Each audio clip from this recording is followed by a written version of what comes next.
பெண்கள் கொலுசு அணிவது ஏன், அதனால் கிடைக்கும் பயன்கள் பற்றி நாம் இந்த வீடியோவில் பார்க்கலாம். நகைகள் என்பது நம் மூதாதையர்கள் காலத்திலிருந்து மிக முக்கியம் வாய்ந்தவையாக கருதப்பட்டு வந்துள்ளது.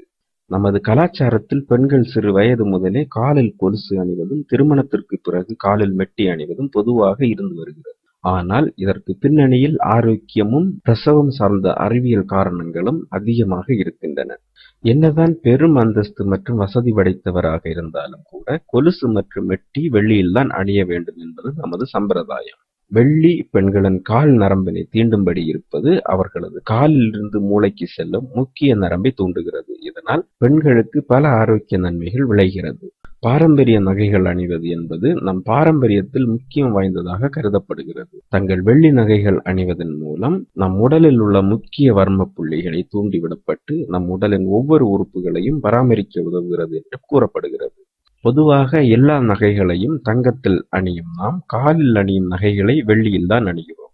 தங்கத்தில் மகாலட்சுமி இருப்பதால் நாம் காலில் அணிவதில்லை என கூறப்படுவதுண்டு. வெள்ளி நகைகள் நம் ஆயுளை விருத்தி செய்யக்கூடியவை. நம் உடல் சூட்டை அகற்றி குளிர்ச்சியாக்கி சருமத்தை ஆரோக்கியமாக்கும். உணர்ச்சி வசப்படுதல் என்பது எப்பொழுதும் ஆண்களை விட பெண்களுக்கு அதிகம் இருக்கும். அந்த உணர்ச்சி ஆண்களை விட மிஞ்சிவிடக் கூடாது என்பதற்கு தான் இந்த கொலுசு. உணர்ச்சிகள் பெருவிரலிலிருந்து தொடங்கி குதிகால் பின் நரம்பு வழியாக உச்சந்தலைக்கு ஏறுகிறது. வெள்ளி கொலுசு குதிகால் நரம்பினை உரச உரச உணர்ச்சிகள் குறைந்து கட்டுப்படுகிறது.